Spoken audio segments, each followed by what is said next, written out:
ये कहानी है जॉन नाम के मछुआरे की, जो हर रोज की तरह अपनी छोटी नाव लेकर समंदर में मछली पकड़ने निकलता है। लेकिन इस दिन कुछ अलग होता है।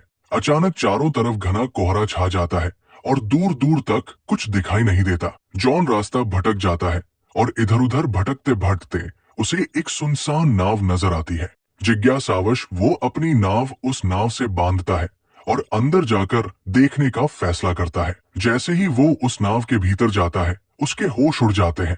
पूरी नाव खाली थी, न कोई इंसान, न कोई आवाज, बस रहस्यमयी सन्नाटा। जॉन जब उस रहस्यमयी नाव में गया तो सब कुछ बिल्कुल सामान्य लगा। खाना ताजा था, कपड़े करीने से रखे थे और हर जगह इंसानी मौजूदगी के संकेत थे। लेकिन वहां कोई था नहीं। वो नाव को चालू करने की कोशिश करता है, पर इंजन काम नहीं करता। इतने विशाल समुद्र में अकेली और खाली नाव देखकर जॉन हैरान रह जाता है। वो दूरबीन से चारों ओर देखने की कोशिश करता है, शायद कोई पास में हो, लेकिन घना कोहरा सब कुछ ढक चुका था। निराश होकर वो कंट्रोल रूम लौटता है और वहां पड़ा रेडियो ऑन करता है। मदद के लिए कोई संकेत भेजने के इरादे से जॉन ने रेडियो पर संदेश भेजा, ये नाव समंदर में फंसी है, कोई सुन रहा हो तो जवाब दे। संदेश भेजने के बाद उसने सोचा कि अब अपनी छोटी नाव से लौट जाना चाहिए। लेकिन जब वो बाहर आया तो उसकी नाव वहां नहीं थी, जबकि उसने उसे अच्छे से बांधा था।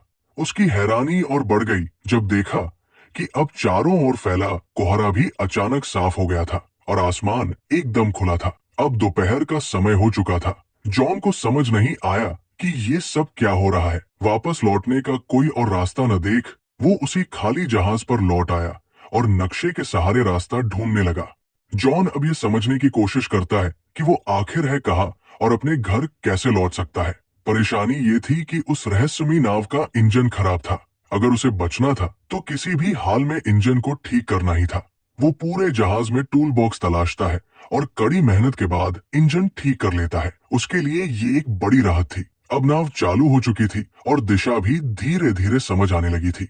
लेकिन खतरा टला नहीं था। जॉन कंट्रोल रूम में जाकर फिर से रेडियो से संपर्क करता है, मगर इस बार भी कोई जवाब नहीं आता। सब कुछ अब भी रहस्य में डूबा था। फिर वो लड़का ऊपर आता है और उसे अचानक टॉयलेट जाना पड़ता है। कोई आसपास नहीं था तो वो सोचता है कि समंदर में ही कर लेता हूँ। जैसे ही वो किनारे जाता है, अचानक किसी ने पीछे से उसे धक्का दे दिया। वो सीधा पानी में गिरता है। हालत बेहद खतरनाक थी, लेकिन उसने रील को पकड़कर किसी तरह खुद को डूबने से बचा लिया। हवा और पानी का दबाव इतना ज्यादा था कि वापस नाव तक आना मुश्किल हो गया, मगर उसने हार नहीं मानी, हिम्मत जुटाई और धीरे धीरे रील के सहारे खुद को खींचते हुए फिर से नाव पर चढ़ाया। इस सब के बीच उसका काम पूरा नहीं हो पाया तो वो दोबारा टॉयलेट जाने लगा। जैसे ही वो नीचे पहुंचा, अचानक किसी ने जोर से दरवाजा बंद कर दिया। जॉन ने पहले इसे हवा का असर समझा और ध्यान नहीं दिया, लेकिन जब बाहर निकलने की कोशिश की तो देखा कि दरवाजा अंदर से बंद हो चुका है। अब वो हैरान रह गया। उसने दरवाजा खोलने की हर कोशिश की, यहाँ तक कि जेब से एक सिक्का निकालकर ताले में फंसाकर भी खोलने की कोशिश की, मगर सब बेकार गया। अब उसे लगने लगा कि इस जहाज पर वो अकेला नहीं है, कोई है जो उसे परेशान कर रहा है, जो दिखता नहीं लेकिन हर वक्त मौजूद है। उसे लगने लगा जैसे कोई उसके साथ बेरमी से खेल रहा हो। वो जोर से चिल्लाया, कृपया जो भी हो दरवाजा खोल दो, मैं कोई चोर नहीं, बस देखने आया हूँ। लेकिन कोई जवाब नहीं आया। अब उसे समझ आ गया कि मदद की उम्मीद बेकार है। वो कीबिन की तरफ बढ़ा और अंदर जाकर जो देखा उससे उसकी रूह कांप गई। वहां खून के धब्बे थे, डरावना माहौल था, पर उसने डर को नजरअंदाज किया और एक कैंची उठाकर दरवाजा खोलने की कोशिश की। लेकिन ताला अब भी नहीं खुला। तभी पूरी नाव जोर जोर से हिलने लगी, जैसे कुछ बड़ा होने वाला हो। जॉन बेहद घबराया हुआ था। तभी उसकी नजर ऊपर की एक खिड़की पर पड़ी। वो किसी तरह उस खिड़की से बाहर निकला और चारों ओर देखा। दूर से एक विशाल कार्गो जहाज उसकी ओर आता नजर आया। उसकी दिशा सीधी उसी नाव की ओर थी। जॉन को समझ आ गया कि अगर वो जहाज टकराया तो सब खत्म हो जाएगा। अब उसे हर हाल में अपनी जान बचानी थी। उसने सिग्नल देने का सोचा, लेकिन उसके पास कुछ था नहीं। उसने तुरंत अपनी शर्ट उतारी और जोर जोर से लहराने लगा ताकि कार्गो जहाज का कोई उसे देख सके। लेकिन अफसोस, इतने प्रयास के बाद भी किसी की नजर उस पर नहीं पड़ी। अब जॉन को किसी भी हालत में अपनी जान बचानी थी। अगर उसकी नाव आगे बढ़ती रही तो कार्गो जहाज से टकराकर सब खत्म हो सकता था।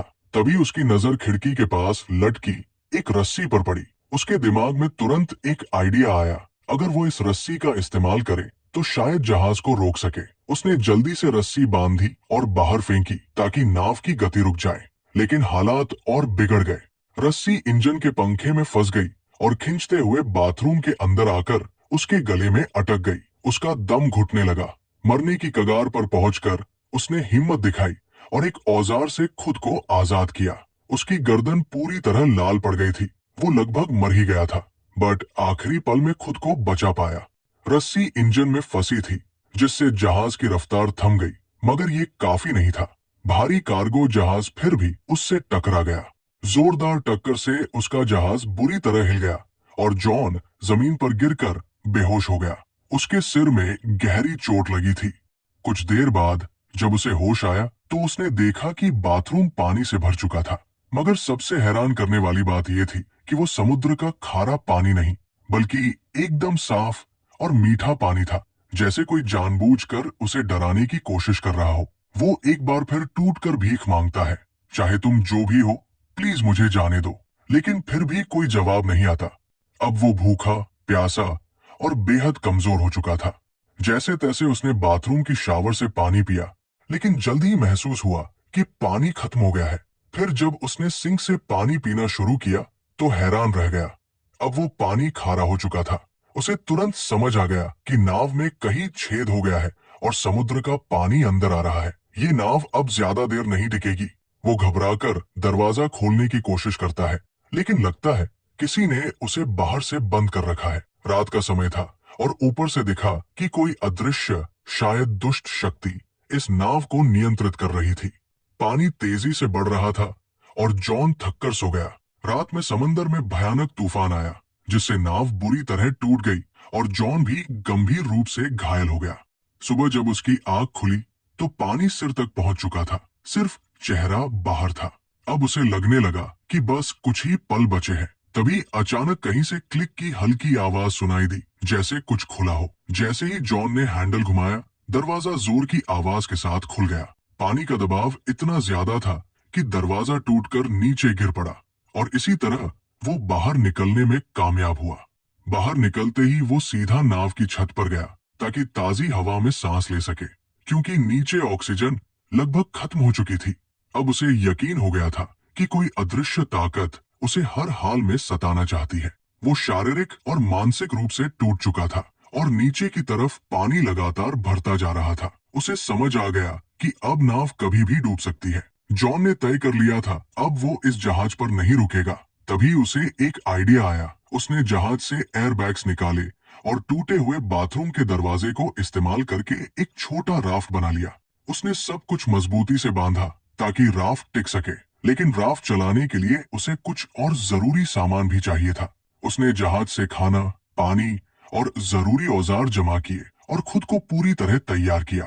फिर बिना पीछे देखे वो जहाज से उतर गया और राफ्ट पर सवार होकर धीरे धीरे समंदर में आगे बढ़ने लगा। वो राफ्ट पर था और उसके सामने वही बड़ी नाव अब भी खड़ी थी। कई घंटे गुजर गए, लेकिन न तो वो ज्यादा दूर जा पाया और न ही वो नाव डूबी, जिसे वो समझ रहा था कि 5 से 10 मिनट में डूब जाएगी। वो अब भी उसी हालत में थी। तभी उसके दिमाग में एक आइडिया आया, अगर ये नाव अभी तक नहीं डूबी तो क्यों न इसके रिसाव को ठीक कर लिया जाए। अगर ऐसा हो गया तो वो इस मजबूत नाव से आराम से सफर कर सकता है। ये सोचकर वो वापस नाव के पास गया। सबसे पहले उसने रिसाव को ठीक किया, फिर पाइप और औजारों से एक पंप तैयार किया ताकि पानी बाहर निकाला जा सके। उसने जो पंप बनाया था उसकी मदद से नाव में भरा समुद्र का पानी धीरे धीरे बाहर निकल गया। रिसाव ठीक करने और पानी हटाने के बाद उसने जहाज की बाकी दिक्कतें भी ठीक कर दी। साथ ही उसने बाहर से भी मरम्मत की ताकि आगे सफर में कोई और परेशानी न हो। काम खत्म होने के बाद उसने फिर से रेडियो से मदद मांगने की कोशिश की, लेकिन इस बार भी कोई जवाब नहीं आया। मायूस होकर वो वापस लौटा और नक्शा निकालकर एक बार फिर रास्ता समझने लगा। उसने नाव को आगे बढ़ाने की कोशिश की, लेकिन जैसे ही इंजन स्टार्ट किया, नाव बिल्कुल नहीं हिली, मानो फिर से उसे धोखा दे रही हो। वो नाव एकदम स्थिर थी, जैसे पानी में जड़ हो गई हो, और यही सोच उसे अंदर से तोड़ रही थी। वो पूरी तरह थक चुका था, उम्मीदें खत्म हो रही थी। तभी दूर से उसने एक और जहाज आते देखा। अब उसके पास बस एक ही रास्ता था, अपने छोटे राफ्ट से उस जहाज तक पहुंचना। वो तुरंत राफ्ट पर चढ़ा और तेजी से उस जहाज की ओर बढ़ा। लेकिन तभी वो जहाज अचानक हिलने लगा और जॉन की तरफ तेजी से बढ़ने लगा, जैसे किसी ने उसे जानबूझकर उसकी ओर भेजा हो। जॉन ने अपनी रफ्तार बढ़ाई, लेकिन वो विशाल जहाज और भी तेज हो गया, और ठीक इससे पहले कि वो जहाज उसे टकराता, जॉन ने आखिरी कोशिश की और अपने बोट से कूदकर उस दूसरी नाव तक तैरने का फैसला किया, जो दूर जाती दिख रही थी। लेकिन जब तक वो वहां पहुंचा, वो नाव गायब हो चुकी थी। तभी उसे एहसास हुआ कि इस रहस्यमयी नाव पर कोई बुरी ताकत है, जो उसे कहीं जाने नहीं दे रही। उसने सोच लिया था कि चाहे जान चली जाए, वो इस नाव पर वापस नहीं जाएगा। लेकिन शाम तक पानी में तैरते तैरते ठंड बढ़ने लगी। नीचे डॉल्फिन्स तैर रही थी, पर पानी का तापमान बहुत गिर चुका था। ठंड सहन न हो पाने पर मजबूरी में वो फिर उसी नाव पर लौट आया। वो इतना थक और बीमार हो चुका था कि कुछ सोच पाने की हालत में नहीं था। बस चुपचाप एक कंबल ओढ़कर कमरे में सो गया। सुबह जब उसकी आंख खुली तो उसने फिर से इस जहाज से निकलने का फैसला किया। लेकिन अब एक और झटका मिला। कमरे का दरवाजा बंद था। वो घबरा गया और धीरे धीरे मानसिक रूप से टूटने लगा।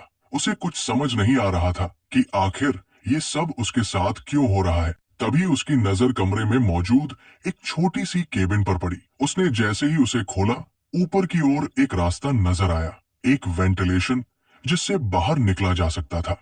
वो उस केबिन में घुस गया, जो एक तंग स्टोरेज एरिया था। हर बार जब वो स्टोरेज एरिया से ऊपर चढ़ने की कोशिश करता, फिसलकर नीचे गिर जाता। गिरने से उसे कई चोटें भी आई, मगर उसने हार नहीं मानी। बार बार गिरते हुए आखिरकार वो फिर से ऊपर पहुंचा और उस वेंट की खिड़की को खोलने की कोशिश की, लेकिन वो टस से मस नहीं हुई। ऐसा लग रहा था जैसे उसे जानबूझकर सील कर दिया गया हो। अब वहां की ऑक्सीजन भी तेजी से खत्म हो रही थी। सांस लेना मुश्किल हो रहा था। नीचे का दरवाजा भी बंद था। वो वापस कमरे में नहीं जा पा रहा था। उसे लगने लगा कि अब यही उसका आखिरी समय है। लेकिन तभी उसने फिर से वही क्लिक की रहस्यमयी आवाज सुनी। जैसे ही केबिन की खिड़की क्लिक की आवाज के साथ खुली, जॉन बिना समय गवाए बाहर निकल आया। ताजी हवा ने उसे थोड़ी राहत दी।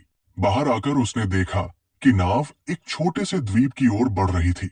ये देखकर उसके मन में उम्मीद जगी कि शायद अब वो इस डरावनी नाव से हमेशा के लिए आजाद हो जाएगा। जैसे ही नाव किनारे पहुंची, वो फौरन उतर गया। उसे लगा कि इस द्वीप पर जरूर कोई है जो इस सब का जिम्मेदार है। गुस्से में उसने एक डंडा उठाया और द्वीप की तलाश शुरू की, लेकिन जल्द ही हैरान रह गया। पूरे द्वीप पर इंसान का कोई भी निशान नहीं था। अब जॉन फिर से गुस्से और डर से भर गया था। जैसे ही वो उस द्वीप से बाहर निकला, एक नया दृश्य उसकी आंखों के सामने आया। वही रहस्यमयी नाव जो उसे यहाँ लाई थी, अब शांत समंदर में आगे बढ़ रही थी, जैसे किसी और शिकार की तलाश में हो। ये देखकर जॉन को पूरी तरह यकीन हो गया कि ये नाव और ये द्वीप किसी बुरी ताकत के अधीन है। उसे अब हर हाल में यहाँ से निकलना था। उसकी जिंदगी अब भी बाकी थी। वो खोजबीन करता हुआ द्वीप की सबसे ऊंची चोटी पर पहुंचा और वहां से उसने दूर एक और द्वीप देखा। लेकिन वो इतना दूर था कि वहां क्या हो रहा है ये वो देख नहीं पाया। जैसे जैसे जॉन द्वीप पर घूमता रहा, वो धीरे धीरे पीछे की ओर आ गया। लेकिन जब वो वहां पहुंचा तो उसकी आंखें फटी की फटी रह गई। ये वही जगह थी जहां से उसकी यात्रा की शुरुआत हुई थी। सब कुछ वैसा ही था। वही उसकी पुरानी नाव ठीक उसी जगह बंधी हुई, और वही लोग, जैसे कुछ बदला ही न हो।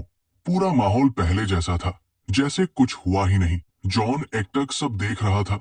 उसे यकीन नहीं हो रहा था कि ये सब एक बुरे सपने जैसा लगने वाला अनुभव असल में उसके साथ घटा था। लेकिन अब सवाल उठता था, उसकी नाव वहां दोबारा कैसे पहुंची, और इस द्वीप की सच्चाई क्या थी। जॉन जब द्वीप के पीछे पहुंचा तो हैरान रह गया। वही जगह, वही नाव, वही लोग, जैसे कुछ भी नहीं बदला। उसे यकीन नहीं हो रहा था कि ये सब असल था या कोई बुरा सपना। मगर जो कुछ उसने झेला वो सच्चाई थी।